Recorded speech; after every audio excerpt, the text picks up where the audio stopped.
Okay, so I want you to picture this scenario. Yeah. You are standing in this incredibly sleek conference room in Tokyo, Right. and you have just delivered, well, what you consider to be the presentation of your life. I mean, the graphics were popping. Exactly. The Yeah. graphics were great. Your data was absolutely airtight. Your delivery was, charismatic. You are just feeling on top of the world. Oh, yeah. So you wrap up the slide deck, you flash this confident smile at the room full of Japanese executives, and you ask, so, are there any questions? And let me guess. You hear absolutely nothing. Nothing. I mean, dead silence. Not a shuffle of paper, not a polite cough. Just 20 people staring right back at you. Oh, wow. And in your head, the panic just starts to set in immediately. Yeah. You're thinking, oh, God, I completely bombed. They hated it. They didn't understand a single word I just said. See, that right there, that is the classic Western nightmare scenario. You interpret that silence as a total failure. Yeah. Exactly. And that is exactly what happened to Erin Meyer. She's the author of the book we are doing a deep dive into today, which is called The Culture Map. Right, right. She is standing there, probably sweating through her blazer, just thinking her entire career is over. But then her Japanese colleague, Tomoko, steps in. And Tomoko doesn't just say, hey, guys, come on, ask a question. No, she doesn't say anything at all. She just quietly scans the room. And this is the moment that really changes everything for Meyer, because to her, the room looks like a collection of statues. But Tomoko is doing something else entirely. She is looking for bright eyes. Bright eyes. It sounds like, I don't know, a song lyric? But in this context, it's actually a business survival skill. It really is. Tomoko spots this incredibly subtle look in someone's eyes, maybe a slight widening, a little spark of interest that Meyer completely missed. Right. Tomoko nods at that person, and suddenly they speak up with this brilliant, highly relevant question. The interest was actually there the whole time. Meyer just didn't have a decoder ring to see it. Because in the West, we are heavily trained to listen to words. If you don't actually say it, it didn't happen. Yes. But in Japan, they read the air. And that story is such a perfect hook for the core message of the culture map. Erin Meyer is a professor at INSEAD. She's an American who is married to a Frenchman living in Paris. So she's living this every day. Exactly. And she has spent years decoding these invisible minefields, because that is exactly what they are. We think we're just doing business, but we are actually tripping over thousands of years of cultural programming. See, and this is what I find so interesting about this whole topic. I feel like we have this built-in assumption today that globalization has just fixed all of this. Oh, the global village idea. Right. We all have iPhones. We all use Zoom. We all grab a Starbucks in the morning. So we just assume business is business. People are just people no matter where you go. That is the ultimate globalization myth. We really think that connectivity equals similarity, but Meyer actually argues that globalization has made this much harder. Well, we are colliding with other cultures way more often than we ever did before, but we are still viewing those interactions through our own distorted lenses. Right. When someone acts weird in a meeting, we don't naturally stop and think, oh, that's a fascinating cultural difference. We think, wow, that guy is rude. Or she is totally incompetent. We make it personal. We make it personal, and we make it about their personality. But usually it's just the water we're swimming in. Okay, hold on. You have to explain the water metaphor because I think that's the absolute key to unlocking this whole book for the listener. It's a classic David Foster Wallace concept that Meyer adapts here. So two young fish are swimming along together. Right. And an older fish swims past them and says, "Morning, boys, how's the water?"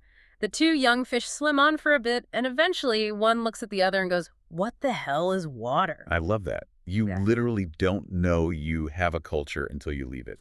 Like, to an American, being direct isn't some unique cultural trait. It's just being honest. Precisely. There is this great anecdote in the source material about an American engineer.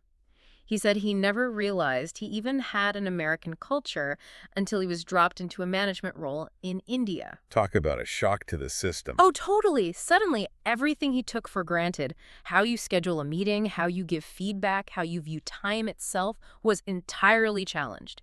He realized he had been swimming in very specific water his entire life. But here's where it gets a little tricky, and this is the part of the deep dive that really made me stop and think. It is not just about rigidly defining, this is French culture or this is German culture. No, not at all. It's about relativity. Yes, this is the rule of relativity. And honestly, it is the single most important concept Meyer teaches. We tend to think in absolutes. We say things like, the Japanese are hierarchical, or the French are chaotic. Right, we love putting things in neat little boxes. Exactly. But Meyer says the absolute position on any of these scales doesn't matter nearly as much as the relative position between you and the specific person you are talking to. Can we break that down a bit? Because I think that could be a little hard to grasp in the abstract. Sure. Let's take the UK, for example. If you put a British business person in a room with an American, how does the Brit usually come across? Probably a bit reserved, maybe a little vague or polite.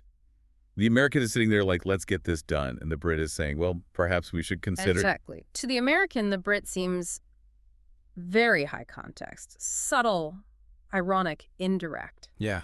But take that exact same British person and put them in a meeting with a French team. Suddenly, compared to the French, the Brit seems incredibly explicit, heavily structured, and very low context. So the Brit is the subtle poet when they're talking to the American, but they're the blunt taskmaster when they're talking to the French. Precisely. The interaction is defined entirely by the gap between the two. If you don't understand where you sit relative to the other person, you'll misread the signal every single time. You'll think the French person is just being disorganized, when relatively they are just operating on a much higher context level than you were used to. Exactly. So to help navigate these gaps, Meyer gives us 8 specific scales. We obviously can't cover all of them today, but we should definitely hit the ones that cause the most headaches for people. And we really have to start with the one we touched on in the intro, communicating. Low context versus high context. This one is the absolute foundation.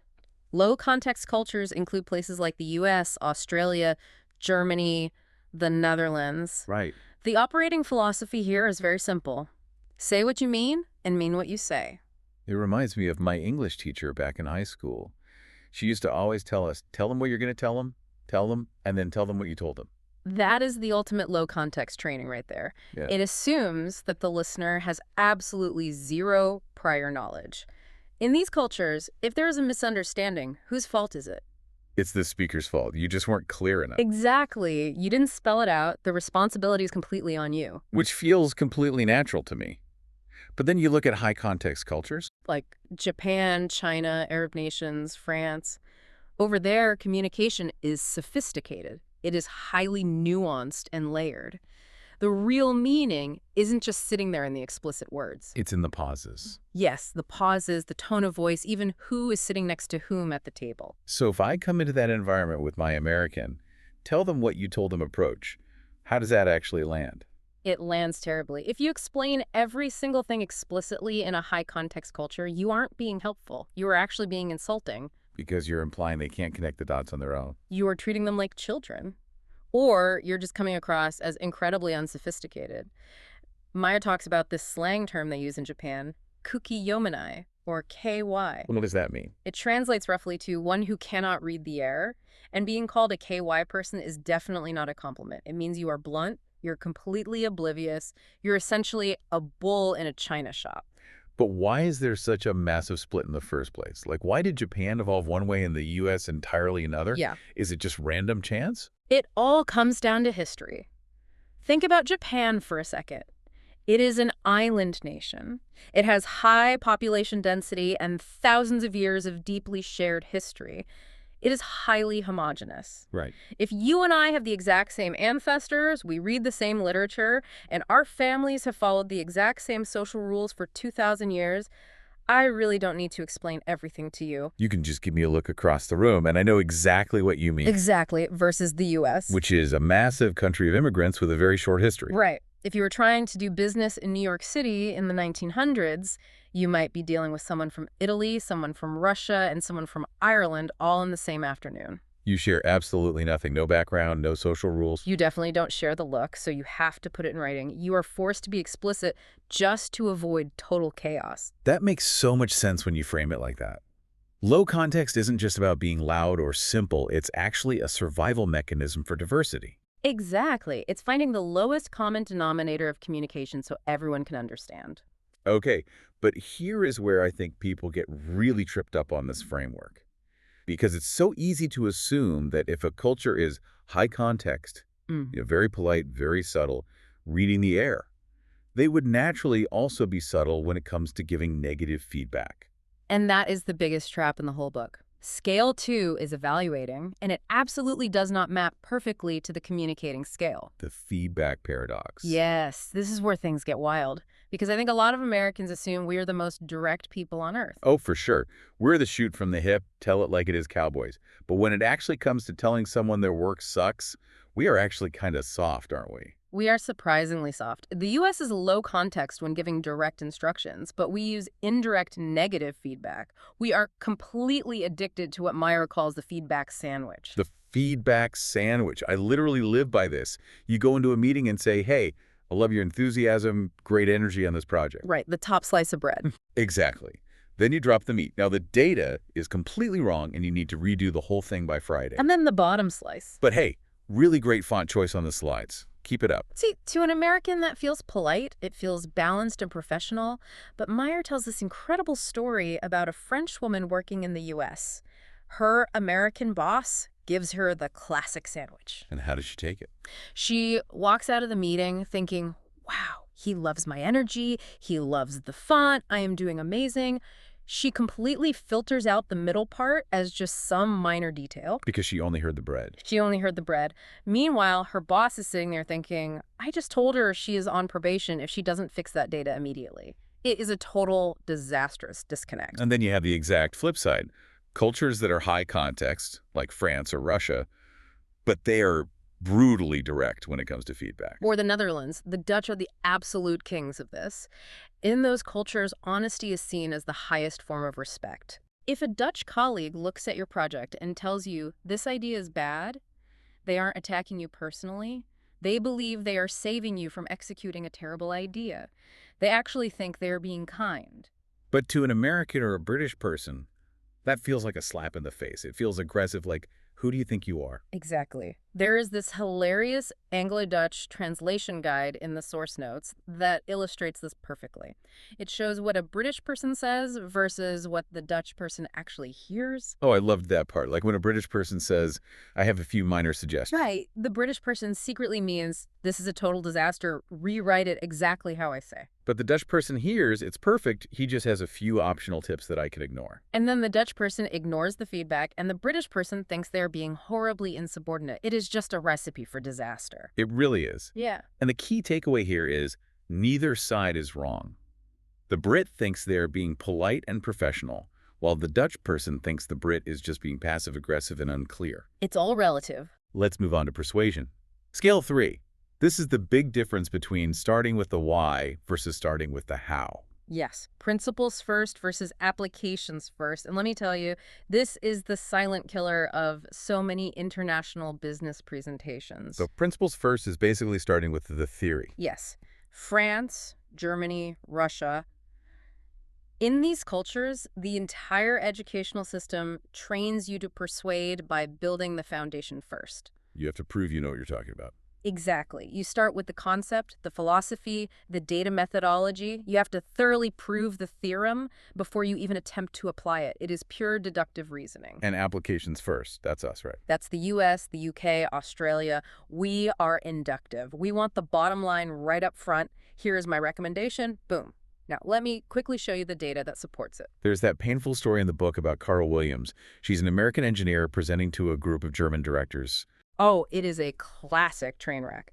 She walks in, full American style, totally confident, and just goes, here are the 3 things we need to do to fix the factory. Boom. Recommendation first.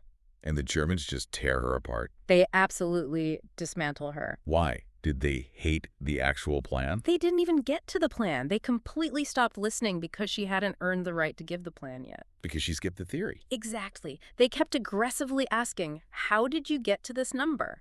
What is the methodology here? What are the underlying principles of your analysis? She probably thought they were attacking her credibility. She definitely did. She felt completely disrespected. But the Germans thought she was just being intellectually light. They thought, she's just guessing up there. Wow. In a principles-first culture, if you skip the theory, you look like a total fraud. But in an applications-first culture, if you spend 20 minutes on theory, you look like you're just wasting everyone's time. So the practical takeaway for the listener is, if you are presenting to a German board, show your homework first. Absolutely. Spend 50% more time on the why and the methodology.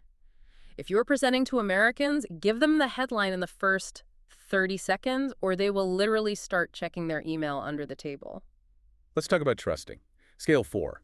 Task-based versus relationship-based.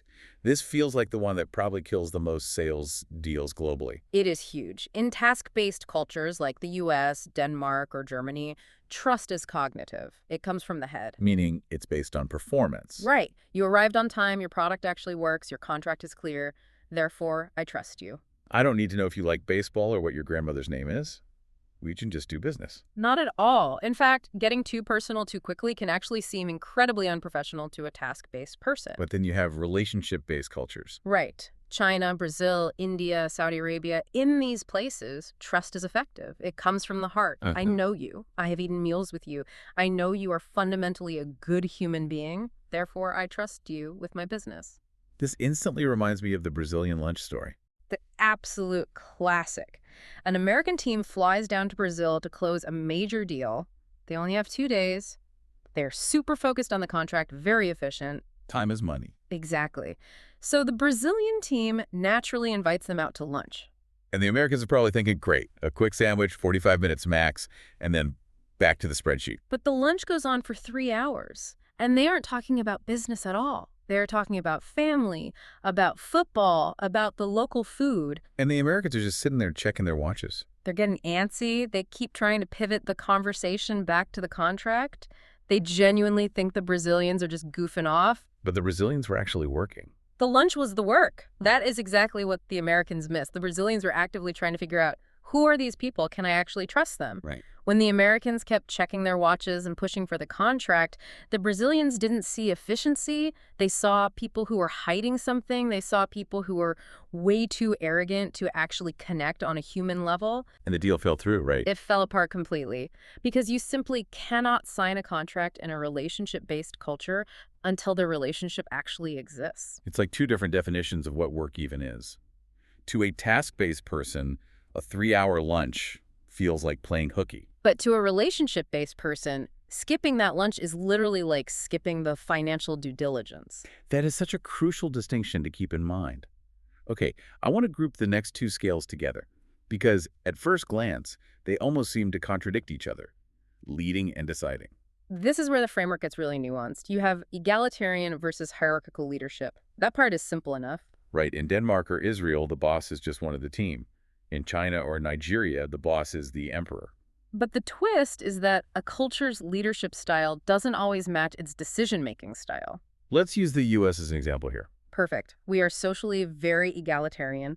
We call the CDO Bob. We wear jeans to the office. We love open plan seating. We act like everyone is equal. But when it comes to actually deciding, the U.S. is extremely top-down. The boss will listen to input, sure, but then the boss decides. And once the boss decides, everyone is expected to move immediately. Now contrast that with Germany. Germany is strictly hierarchical. Titles matter a lot. You use formal address, you respect the chain of command, but decision-making there is consensual. They actually need group agreement before they move forward. And then there is Japan, which is hierarchical but also consensual. Which seems completely impossible to an American mind. How can you have a rigid hierarchy but also need everyone to agree? They achieve it through a system called ringy. This is the physical document thing, right? Yes. A proposal document literally circulates from the bottom up. Lower-level managers look at it, they make edits, and they physically stamp it. Then it goes up to the next level, they stamp it. It goes all the way up the chain. Exactly. So by the time it finally reaches the CEO's desk, every single stakeholder has already signed off on it. But that must take forever to get done. It takes a very long time to make the decision.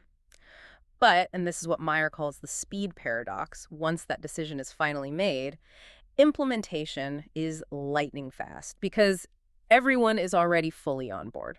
Whereas in the U.S. We decide in 5 minutes flat, let's do it, and then we spend the next 6 months fighting internally about how to implement it because nobody was actually consulted and half the team hates the idea. So the Americans look at the Japanese and think they're incredibly slow and indecisive.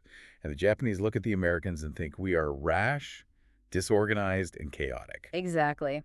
Neither approach is objectively better. But if you mix them up without understanding the gap, you get massive frustration. Let's hit the final scale before we wrap this up. Scheduling. Yeah. Linear versus flexible time. This is all about our fundamental relationship with time itself. In linear time cultures, Germany, Switzerland, the U.S. time is treated as a tangible thing. It's a commodity. We literally say we spend it, we save it, we waste it. Yes, time is money. Punctuality is seen as a moral virtue. But in flexible time cultures, places like India, Brazil, Kenya, time is fluid. It stretches and bends. The priority isn't the clock on the wall. Right. The priority is the relationship, or adapting to the changing environment in the moment. So if I'm in a meeting with you, and we are really getting into a good discussion, but it runs long. In a flexible culture, if I cut you off just because my hour is officially up, that is considered incredibly rude. Yeah. It signals that I value an arbitrary clock more than I value you as a person. There's a specific nonverbal signal in India that relates to this kind of flexibility, right? The head wobble. Oh, the half shake, half nod. This confuses Westerners constantly. Because in a linear, low-context culture, any kind of head shake basically means no. Exactly. But in India, that wobble very often signals interest. It means, I am listening to you, or I am actively considering what you were saying. So imagine you have a very linear, task-based American manager on a Zoom call. He sees his Indian developer wobble his head. The manager immediately panics. He thinks, oh, he disagrees, he's not on board with the timeline, I need to push harder. And he completely ruins the dynamic. He starts arguing or aggressively repeating himself when the developer was actually just signaling respectful listening. It is wild how these tiny, invisible signals can completely derail a massive project. It really is. Mm-hmm. So look, we've got the scales, we've got the map, but obviously you can't realistically memorize the exact cultural profile of every single country on Earth. What is the ultimate synthesis here? How do we actually use this in our daily lives? You definitely shouldn't try to memorize it all. The ultimate goal is what Meyer calls cultural intelligence. And that process starts with mapping yourself. You have to know your own default settings first. You have to realize that you are the one with the accent. Exactly. You are the fish who doesn't see the water. If you know that you are highly task-based and you are flying to Brazil for a deal, you have to mentally prepare yourself. You have to consciously say, I am going to force myself to sit here and enjoy this 3-hour lunch because this lunch is the work. It is not a waste of time. It is the absolute foundation of the deal. If I'm naturally low context. If you are low context and you are dealing with a high context team, you have to stop waiting for them to explicitly say the word no. They might literally never say it. You have to listen for what isn't said. You have to listen for the polite, we will do our best, or that sharp intake of breath, or even just the silence. Which brings us right back to the very beginning of the deep dive. Right back to Tomoko and the bright eyes. The cues are almost always there in the room. We are just usually blind to them because we are stubbornly looking through our own lens. We assume everyone else is playing by our exact rules. Cultural relativity. It is never about who is objectively right or wrong. It is purely about measuring the gap between you and them. And, we should also remember that culture sets the general range, but personality is where the individual actually sits within that range. Precisely. You absolutely do not want to fall into stereotyping. You don't want to say, oh, he's German, so he must have absolutely no sense of humor. That's just lazy. And it's insulting. It is. But at the same time, you cannot afford to ignore the cultural gravity that is constantly pulling on him and on you. That is a perfect place to leave the main discussion. Yeah. Culture really is the water. We just have to learn how to actively swim in it. Very well said. But before we wrap up, I want to leave you with a final thought to mull over. Think about this. If culture is the invisible water we swim in during these face-to-face meetings, what happens when we go completely virtual? Oh, that's a fascinating point. In a world of endless remote work and Zoom calls, when your only window into someone else's culture is a tiny compressed square on a screen, how much harder does it become to read the air? Does the technology flatten these cultural differences out? Or does it actually make the gap 10 times wider because we've lost all the subtle cues? It definitely forces you to be even more intentional. Yeah. Exactly. Something to think about next time you log into a global sync. Thanks for doing this deep dive with us. Hopefully the next time you are in a meeting and there's a long, heavy silence, you won't immediately panic. You'll just look for the bright eyes. Exactly. Yeah. Catch you on the next deep dive.